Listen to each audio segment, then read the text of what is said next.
Yes. सो स्वामी विवेकानंद के बारे में आज हम लोग बात करेंगे। And Rabindranath Tagore once said, if you want to know India, study Vivekanand. In him, everything is positive and nothing negative. So, with this mindset, let us explore Swami Vivekananda. And before talking about Swami Vivekananda, I want to draw your attention to Ramakrishna Paramhansa. Because he did a unique experiment, and you can say it was not a scientific experiment, but it was a spiritual experiment. और वो experiment क्या था? He practically went through all the systems of religions. You must have, those who have read his life history, must be knowing about it. He actually practiced Islam, Christianity, and by his own experience, he said this, that the ultimate reality,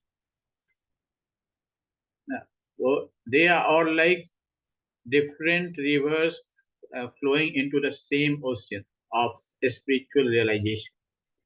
The ultimate thing that you get when you pursue the path shown or said or told by different religions, and he practiced many of the religions, and he ultimately experienced the same truth, and he uh, uh, that was a very important experiment, a spiritual experiment. और इससे पहले आप दर्शन के तौर पर, logic के तौर पर ये कह सकते थे कि ये सारे धर्म एक हैं क्योंकि एक ही सत्ता है, एक ही ईश्वर है।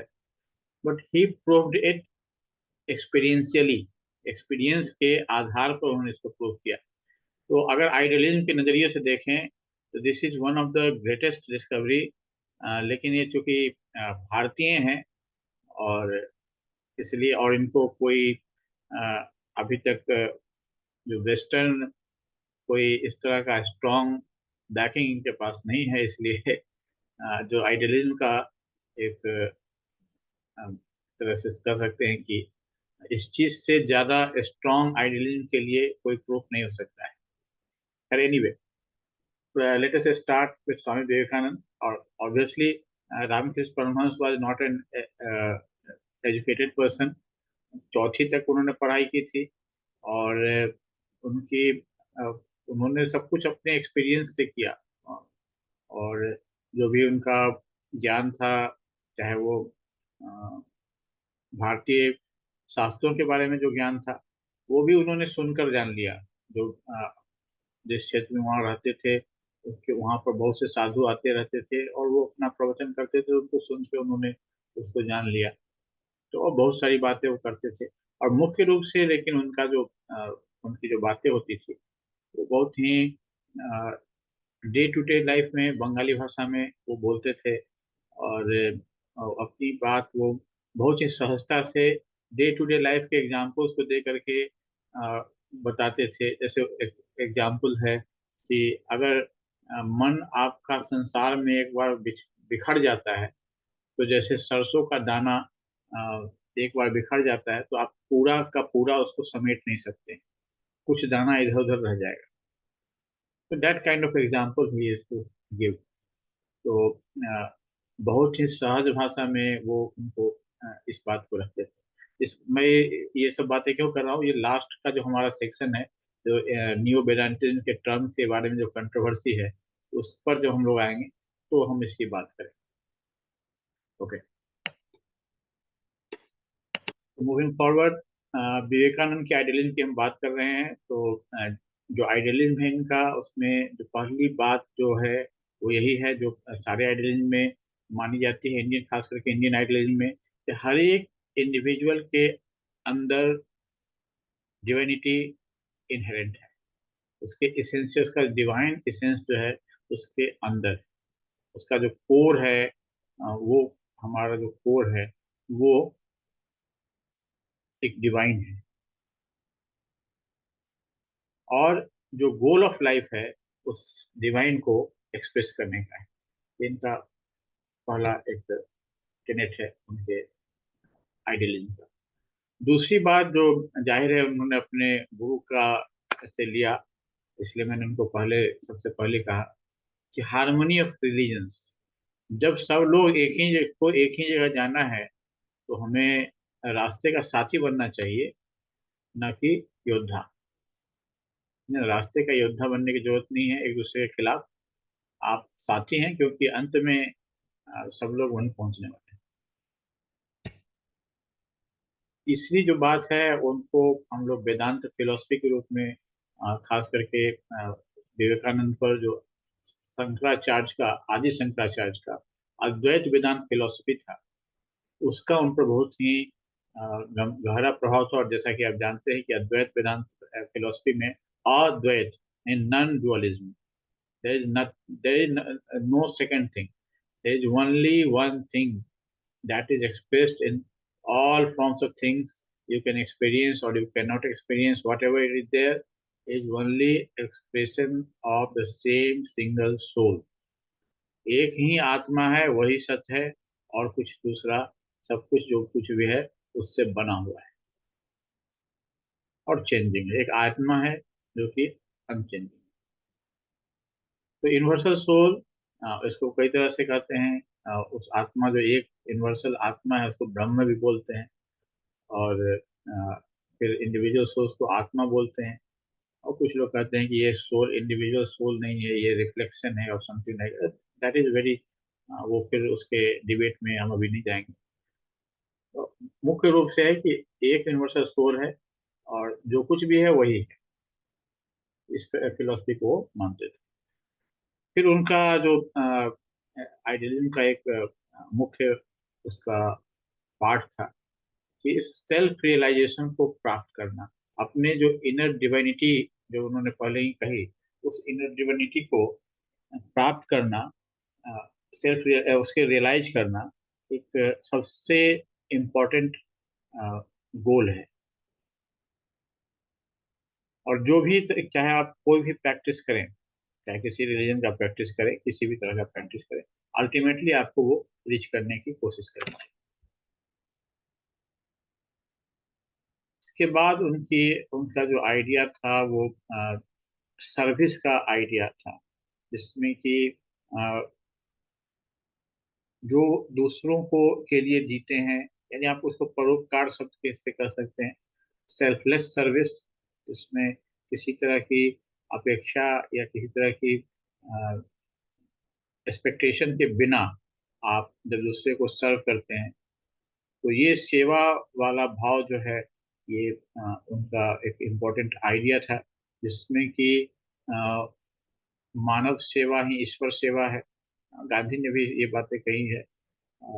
जाहिर है गांधी पर भी इनका भी प्रभाव था काफी, और दूसरे लोगों का भी प्रभाव था। ये एसेंस ऑफ इंडियन जो फिलोसफी है, आइडियलिज्म है, उसमें ये बात नहीं है कि सर्विंग अदर्स और selfless service, it is inherent there. लेकिन ये इस रूप में बहुत ज्यादा खुल के आती नहीं है, क्योंकि यहाँ पर हम लोग ज्यादा जोर देते हैं, जो कि मैंने पहले दिन भी मैंने बात की थी कि हम लोगों का जो मुख्य जोर होता है वो होता है परमार्थिक स्वार्थ। तो अ, उस कॉन्टेक्स्ट में एक डेविएशन हो सकता है, क्योंकि जो मेन प्रैक्टिशनर्स हैं इंडियन स्पिरिचुअलिज्म के, उसमें परमार्थिक स्वार्थ के प्रति ज़्यादा भाव पाया जाता है। लेकिन इसका अर्थ ये नहीं है कि जब हम लोग कर्मयोग की जब बात करते हैं, तो उस समय कहीं ना कहीं ये बात बिल्कुल साफ तौर पे आती है कि आप दूसरे को सर्व करें without any expectation, and that will lead you towards your inner goal और इनर डिवाइनिटी। आंतरिक जो आपकी दिव्यता है उसकी तरफ आपको ये लेके जाएगा। देन योगा एंड मेडिटेशन उनका एक डायमेंशन के रूप में ही सॉ कि योग और मेडिटेशन जो है वो that is an important dimension जो कि योग टूल के रूप में इस्तेमाल करके जैसे आप अपने इनर डिविनिटी को प्राप्त कर सकते हैं। इसके साथ ही जो मोरालिटी एंड को का भी उनका एक गंभीर उसको गंभीरता से उन्होंने लिखा लिया, और खास करके जो ट्रुथफुलनेस, प्योरिटी, अनसेल्फिशनेस, ये सब जो वर्च्यूज हैं, विश्वास करना, ये सब वर्च्यूज है जो कि इंडिविजुअल के कैरेक्टर को मजबूत बनाता है और डिवाइनिटी के करीब लेके जाता है।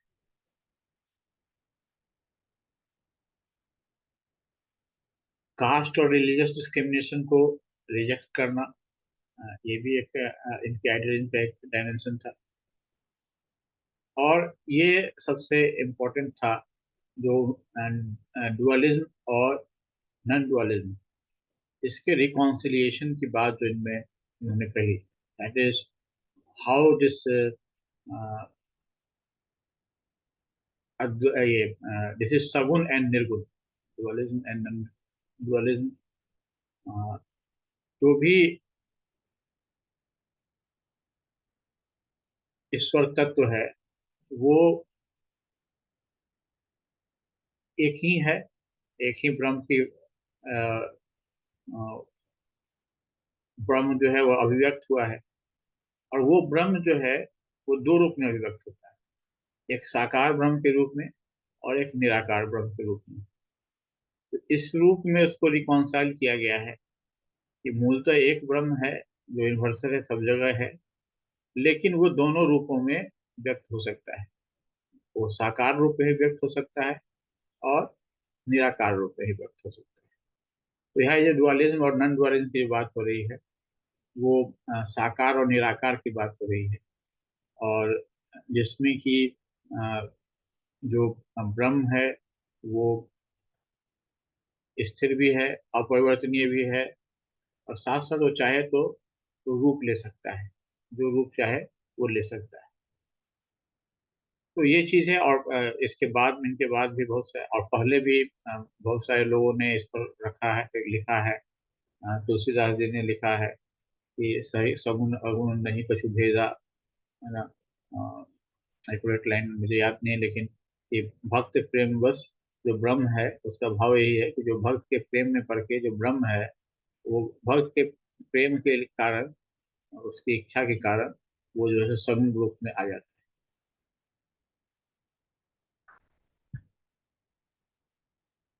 अब उनके एजुकेशनल थॉट्स की बात हम करते हैं, और उसको हम लोग देखेंगे कि जो उनका एम्फेसिस था, अ, आंतरिक दिव्यता पर जो उनका एम्फेसिस था, उसका मतलब क्या है एजुकेशन के लिए। तो एजुकेशन के लिए इट मीन्स दैट इंडिविजुअल्स को उनके एजुकेशन के कारण जो आंतरिक दिव्यता है और जो स्पिरिचुअल पोटेंशियल है, उसको रियलाइज होने में उनको सहायता मिलनी चाहिए। अब ये बात है कि अ, हम एजुकेशन की बात कर रहे हैं तो ब्रॉडली सेंस में बात कर रहे हैं। ये केवल स्पिरिचुअल एजुकेशन की बात यहाँ नहीं है। इन जनरल एजुकेशन की बात है कि जो भी जनरल एजुकेशन जैसे रामकृष्ण मिशन, ये जनरल एजुकेशन के फील्ड में काम करता है, आप ऑलरेडी जानते हैं। देवघर में भी हमारे ये रामकृष्ण मिशन की संस्था है, जो छोटे बच्चों के लिए। फिर रामकृष्ण मिशन के कॉलेजेस हैं। तो बहुत सारे एजुकेशन के फील्ड में ये लोग काम करते हैं। तो वहाँ जो है वो जनरल एजुकेशन देते हैं, और साथ में जो भी उसमें उसके साथ बाकी के एजुकेशन उनको जो देना है कि स्पिरिचुअल या मेडिटेशन या ऐसे जो भी चीज़ें हैं, गीता उनके पाठ्यक्रम में करिकुलम का पार्ट है गीता। तो कुछ रामकृष्ण मिशन के मैं बच्चों को मैं जानता हूँ, they use to carry Gita with them. तो वो चीज़ें हैं उनका। तो कहने का अर्थ ये है कि जो जनरल एजुकेशन होना चाहिए, it should not hinder, it should not block the spiritual development. क्यों? ये इसलिए है क्योंकि देखिए जनरल एजुकेशन में एक धारा ये भी है कि कुछ भी जो कुछ साइंटिफिक नहीं है वो सही नहीं है। तो अब जनरल एजुकेशन में आप जाएंगे तो फिर आप उस डिबेट में पढ़ेंगे कि ये कहाँ है कहाँ नहीं है। और फिर आप अब इसमें जो भारतीय परंपरा है, जो श्रुति को मानती है या जो ये मानती है कि अगर किसी अनुभव प्राप्त किए व्यक्ति ने कह दिया कि ये है, तो इसको आप प्रमाण मान लीजिए। प्रमाण का एक प्रकार जो है सो श्रुति है। श्रुति मतलब कि कोई भी व्यक्ति जिसने उसको अनुभव किया है डिवाइनिटी को, और वो आपको वो बोलता है कि हाँ, वो एग्जिस्ट करता है, तो that is a proof in itself. तो उसके हिसाब से अगर हम साइंटिफिक हिसाब से देखें, साइंस के हिसाब से देखें, तो science will not accept this proof. Any person, no matter who, even God himself come and say, I am there, then they will ask, how can I believe you? You are there. It can be an illusion. So if you are there, prove. So they will ask proof from God also. So that is the problem. That means कि अगर आप हैं, तो आप केवल मुझे नहीं दिखने चाहिए, आप जितने भी लोग हैं जिनके पास आंखें उन सबको दिखें। तो अब ये समस्या है, तो जो भी वो एक आदमी, दो आदमी अगर साइंटिस्ट भी है, अगर उनको दिख जाते हैं गॉड, तब भी जो बाकी के साइंटिस्ट है वो नहीं मानेंगे कि आपको दिखता है, हमें भी दिखनी चाहिए, क्योंकि साइंस में ट्रुथ वही है जो कि वेरीफाइबल है। तो ये समस्या है, उस नॉलेज का स्ट्रक्चर इस तरह का है। तो यहाँ जो इम्प्लीकेशन फॉर एजुकेशन है इनर डिविनिटी पर जोर देने का, और जो स्वामी विवेकानंद जो जिस बात पर एम्फसाइज करना चाहते हैं कि जो जनरल एजुकेशन है, it should not hinder, it should not become an excuse.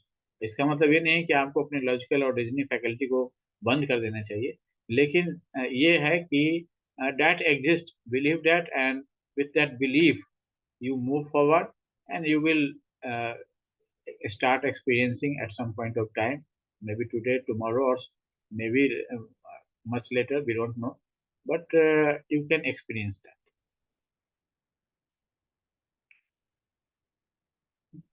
दूसरी बात जो उन्होंने कही कि जो ईस्टर्न और वेस्टर्न थॉट्स हैं उनको इंटीग्रेट करना चाहिए, जो उनके आइडियोलॉजी में था। उनके देखा, क्योंकि उनके गुरु ने ही एक्सपेरिमेंट करके बता दिया कि सब एक है। So they are open to different ideas, so far as they don't establish कि ऐसा कुछ होता ही नहीं है, जो केवल भौतिक दिखता है वही सच है, उसके अलावा और कोई सच नहीं है। इसके अलावा जो बाकी चीज़ें जो कुछ भी काम की हो सकती थी, तो उसको इन लोगों ने एक्सेप्ट किया, और ओपन माइंड होकर के जो भी लर्निंग का प्रोसेस है, उसको वो एक्सेप्ट करने के लिए स्टूडेंट्स को सलाह देते हैं। फिर मोरल एंड एथिकल डेवलपमेंट, उन्होंने इसको, चूँकि ये कई रूप में कई लोग कहते हैं कि this is an influence of western education system, जो क्रिश्चियनिटी के का इन्फ्लुएंस था, जिसमें कि moral education is very very important part of Christian education. तो वहाँ से ये आया है, मोरल और एथिकल एजुकेशन। इंडियन सिस्टम में अलग से मोरल और एथिकल एजुकेशन नहीं दिया जाता था। It was suppose to be the way of life. जो वे ऑफ लाइफ है, उसकी ही लर्निंग, क्या करना चाहिए और क्या नहीं करना चाहिए, यम नियम, ये चीज़ें, ये अलग से स्टोरी बता के ऐसा करना चाहिए, ऐसा नहीं करना चाहिए, ये ट्रेडिशन नहीं था। ये उस रूप में मतलब अलग से आने का, जब हम वेस्टर्न एजुकेशन में आते हैं, तो वहाँ से ये चीज़ आता है। हमारे यहाँ यम नियम थे, और मतलब नियमों का पालन ज़रूरी था, जिसमें सत्य, सत्य, अहिंसा, ये सब चीज़ें थी। और स्टोरीज थे तो प्रैक्टिकल चीज़ें बताने वाले, या कैसे जो पौराणिक किस कहानियाँ हैं, वो हाउ टू लिव राइटियसली, सही वे में कैसे रहना चाहिए, उसकी कहानियाँ हैं। और उस रूप में आप उसको मोरल स्टोरी बोल सकते हैं, लेकिन moral story are generally fables, और वो फेबल्स जो होते हैं, वो आपको कुछ एक कंक्लूजन बताते हैं कि ऐसा करना चाहिए, ऐसा नहीं करना चाहिए। तो ये पौराणिक कहानियाँ उससे अलग हैं, हालाँकि उसमें मोरल हमेशा निहित होता है, और वैसे रूप में आप किसी भी स्टोरी को देखेंगे तो उसमें मोरल कुछ न कुछ निकाल ही सकते हैं। सर्विस टू ह्यूमैनिटी का जो उनका आइडिया था, उसका एजुकेशन में उसका जो सेंस है कि जो सेंस ऑफ ड्यूटी और सर्विस टुवर्ड्स सोसाइटी है, लड़कों बच्चों में इंस्पायर करना चाहिए कि हमारा कुछ कर्तव्य है, और समाज के प्रति हमें कुछ सर्विस उनकी सेवा में, समाज की सेवा में हमें लगना चाहिए। और ख़ास करके जो भी नॉलेज और स्किल हमने एक्वायर किया है, वो नॉलेज और स्किल हमने समाज द्वारा संग्रहित खाते से एक्वायर किया है। और हमारा ये कर्तव्य है कि हम उसमें कुछ नया करें, हमें कुछ उसमें एक्स्ट्रा जोड़ें और फिर उसको हम सोसाइटी को वापस करें, उसको इम्प्रूव्ड फॉर्म में वापस करें। तो ये एक सेंस ऑफ ड्यूटी और सर्विस टुवर्ड्स सोसाइटी, इसका एक इम्पोर्टेंट पार्ट है। फिर इसके प्रैक्टिकल एप्लीकेशंस के बारे में उन्होंने इस पर जोर दिया कि जो नॉलेज और स्किल्स हैं, वो केवल थ्योरेटिकल लेवल पे नहीं रहना चाहिए। उनके डेली लाइफ में और जो उनके फ्यूचर में उनका करियर होने वाला है, उसके लिए उनको उसका प्रॉब्लम सॉल्विंग, क्रिटिकल थिंकिंग, ये सब स्किल उसके अंदर आए, उसके अंदर डेवलप हो, ताकि जो भी वो नई बात सीख रहे हैं, उसको सीख करके केवल उसको एक इंफॉर्मेशन की तरह मस्तिष्क में सहेज के नहीं रखें। इसी तरह से जो सामाजिक बैरियर्स हैं, जो कि आप कह सकते हैं जिसके कारण एक मार्जिनलाइज्ड ग्रुप बन जाता है, कास्ट और का हो, रिलीजन का हो। इन बैरियर्स को दूर करने के लिए, इन बैरियर्स को ख़त्म करना भी एक इम्पोर्टेंट एस्पेक्ट है, जो कि होना चाहिए स्वामी विवेकानंद के हिसाब से। और एजुकेशन में इसका एक बहुत ही एजुकेशन एक इसका एक बहुत बहुत ही सही सटीक माध्यम हो सकता है, जिसके द्वारा सोशल जस्टिस और इक्वालिटी को प्रमोट किया जा सकता है। वैसे ही ये सगुण और निर्गुण के कॉन्टेक्स्ट में भी ये बात कही जा रही है कि जो डिफरेंट फिलोसफिकल पर्सपेक्टिव है, उससे उसको एक्सप्लोर करना चाहिए और फिर अपना आपका रास्ता क्या होगा, किस रास्ते से आप आगे बढ़ पाएंगे, उसकी ओर बढ़ना चाहिए। तो ये उस सेंस में है कि सगुण और निर्गुण चूंकि अलग अलग धाराएं हैं, विचारधाराएं हैं, अ, आध्यात्मिक विचारधारा है। तो उस रूप में आप डुअलिज्म और नॉन डुअलिज्म को एक्चुअल में अगर आप देखेंगे तो जो सगुन है, हालांकि मूर्ति पूजा के रूप में भारत में मूर्ति पूजा के बारे में बहुत सारी बातें, विशेष करके ब्रिटिश एजुकेशन के प्रभाव में हम लोगों ने देखा है पहले। और बहुत से सारे लोग अभी भी मान लेते हैं कि मूर्ति पूजा है तो ये क्या है। लेकिन मूल रूप से आप देखेंगे तो दुनिया के जितने भी रिलीजन हैं, वो सब के सब डुअलिस्ट हैं कि उसमें एक ईश्वर तत्व है और दूसरा वो है जो कि ईश्वर की सृष्टि है। ये डुअल सिस्टम है। और वो एक ईश्वर में मानते हैं कि हाँ एक ईश्वर है, लेकिन जो ईश्वर की रचना है, वो वही ईश्वर है, ईश्वर ने उसको बनाया है, उसको क्रिएट किया है। लेकिन उसमें और इसमें कोई भेद नहीं है, ऐसा बहुत स्पष्ट रूप से नहीं कहा गया है। जैसे कि अद्वैतवाद है, उस तरह का कोई इज्म बहुत स्ट्रांगली कहीं पर नहीं आया है मेरी जानकारी में। और सब जगह ईश्वर है और ईश्वर की सृष्टि है, और सृष्टि में जो मनुष्य हैं वो ईश्वर नहीं है। वो उनको ईश्वर का आदेश का पालन करना है या ईश्वर के आदेश के हिसाब से चलना है। जो भी ईश्वर ने सही रास्ता इंगित किया है, बताया है, प्रोफेट्स के माध्यम से ईश्वर अपने संदेश आप तक पहुंचाता है, और उस संदेश को पूरा करना और उस संदेश के हिसाब से आपको काम करना चाहिए। तो वो तो ये इसलिए जो डुअलिज्म और नॉन डुअलिज्म का जो बात है वो केवल इंडियन नहीं है, ये सभी धर्मों के लिए लागू होता है। और इसमें जो अद्वैत वेदांत की जो बात है कि कोई दूसरा कुछ है ही नहीं, वो एक ही ब्रह्म है, तो वो चीज़ है और जो कि यूनिक है। और बाकी जो डुअलिज्म है उसको उसी कॉन्टेक्स्ट में देखा जाता है। तो वैसे ही ये आइडियाज जो है सो एक इस चीज़ के लिए डिमांड करता है कि अलग अलग जो फिलोसफीज है उनको समझना चाहिए और जानना चाहिए। उसी तरह से हॉलिस्टिक अप्रोच इन्होंने कहा कि अपनाना चाहिए, जिसमें कि इंडिविजुअल का पूरे हर तरह से उसका डेवलपमेंट हो, केवल उसका एकेडमिक प्रोफिशिएंसी यानी मेंटल डेवलपमेंट नहीं हो, बल्कि वो मोरली स्ट्रॉन्ग कैरेक्टर के रूप में सोशल सोशल के सोसाइटी के प्रॉब्लम के बारे में वो कंसस व्यक्ति के रूप में, इस रूप में वो इमर्ज करे और सोसाइटी को पॉजिटिवली कंट्रीब्यूट करे।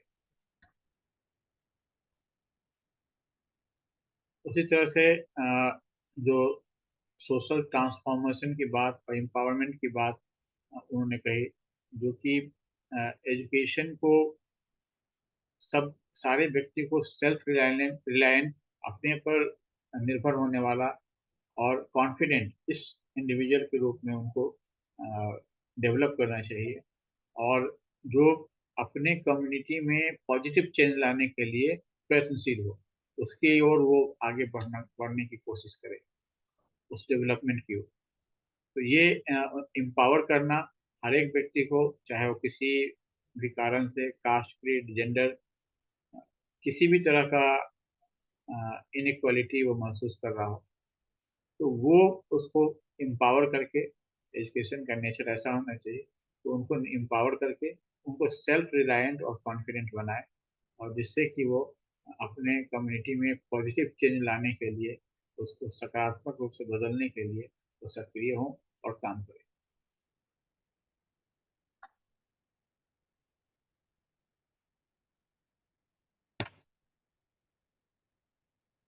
अब हम लोग थोड़ी बात करेंगे कंट्रोवर्सी की, जो न्यू वेदांतिज्म, आपने भी पढ़ा होगा कई बार कि जो ये स्वामी विवेकानंद के जो आइडियाज हैं उनको न्यू वेदांतिज्म कहा जाता है। उसमें केवल स्वामी विवेकानंद नहीं आते हैं, ब्रह्म समाज के आइडियाज, और जो भी दूसरे उस समय में रिफॉर्म मूवमेंट हुए, तथाकथित रूप से उस समय बहुत सारी चीजें हुई, वो सब चीज को कहा जाता है न्यू वेदांत, है ना। ये न्यू वेदांत, और इसको लेकर के एक कंट्रोवर्सी है कि इसको न्यू वेदांत क्यों कहा जाता है, क्योंकि कई लोगों का मानना है कि जो कुछ भी स्वामी विवेकानंद ने कहा या उनके गुरु ने किया या कहा, वो सब तो भारतीय परंपरा में पहले से चली आ रही थी। तो आध्यात्मिक जगत में ऐसा क्या नया था जिसको कि हम एडिशन इन वेदांतिक फिलॉसफी मान सकते हैं। तो इस पर ये कंट्रोवर्सी हुई कि आखिर ये टर्म आया कहाँ से। तो उसके रूट्स को देखने पर ये पता चलता है कि ये जो है मुख्य रूप से जो लोग ब्रह्म समाज का विरोध कर रहे थे, और खास करके जो मिशनरीज थे उस समय में, जो आप वो अर्ली ब्रह्म समाज का आपको टाइम पीरियड मालूम है कि अर्ली स्टेज है 1830, मतलब 19वीं शताब्दी का पूर्वार्ध है। अ, और वो समय है जिस समय में जो मिशनरीज हैं वो भी सक्रिय हैं, और उस समय में ये बंगाल में ये लोग भी हैं, राजा राम मोहन राय हैं, और दूसरे कई सारे जो रिफॉर्मिस्ट हैं वो लोग हैं। तो उनकी बातों को वो जिस तरह से हिंदू धर्म को रख रहे थे, उसको उन लोगों ने ये कहा कि ये चीज़ जो है सो ये जो क्रिश्चियन और वेस्टर्न जो थॉट्स हैं उसको एडॉप्ट करके ये लोग जो हैं सो हिंदू धर्म को नए फॉर्म में एक्सप्लेन करके बता रहे हैं। जो ओरिजिनल हिंदू रिलीजन है उसमें ये सब चीज़ें नहीं हैं। तो जैसे कि एक क्रिटिसिज्म है कि अ, जिसमें पॉल हैकर का नाम आता है ज़्यादा प्रोमिनेंटली। वो कहते हैं कि वेस्टर्न आइडिया जो है सो इनसिंसियरली अडॉप्ट किया गया है, यानी बिना इस बात को माने हुए कि ये वेस्टर्न आइडिया है, ये लोग इसको हिंदू आइडिया के रूप में एक्सप्रेस कर रहे हैं और उसका संस्कृत टर्मिनोलॉजी बना करके और उसको बोलते हैं। ऐसा इसमें नहीं है। तो एक ये आइडिया है और इसलिए इन्होंने इसको नाम दिया न्यू वेदांतिज्म। तो ये इन्हीं पॉल हैकर के द्वारा ज़्यादा प्रचलित किया गया था, और ये इनका जो आइडिया है बहुत सीरियसली जो उठाया गया था। और अ, ये बात के हैं राइटर, ये पॉल हैकर, मतलब ये एकेडमिक फील्ड में इन नियो वेदांतिज्म को लाने वाले के लिए पॉल हैकर का नाम लिया जाता है। तो ये इस तरह से इसको रखते हैं कि आ, वे सिंसियर नहीं है ये लोग वेस्टर्न आइडियाज उठाते हैं और उसको हिंदुइज्म के एक्सप्लेनेशन के लिए और उसको एक मॉडिफाइड फॉर्म में रखने के लिए उसका इस्तेमाल करते हैं। उसी तरह से जैसा कि मैंने कहा कि ये पॉल हैकर ने 1950 के दशक में न्यू इसको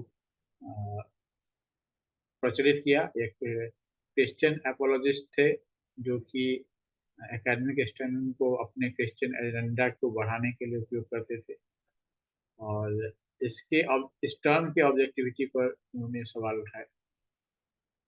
उसी तरह से जोसेफ राजीव मल्होत्रा का नाम काफी स्ट्रांगली आता है कि जो न्यू हिंदुइज्म है, न्यू वेदांतिज्म के तर्ज पर ही न्यू हिंदुइज्म टर्म का इस्तेमाल होता है।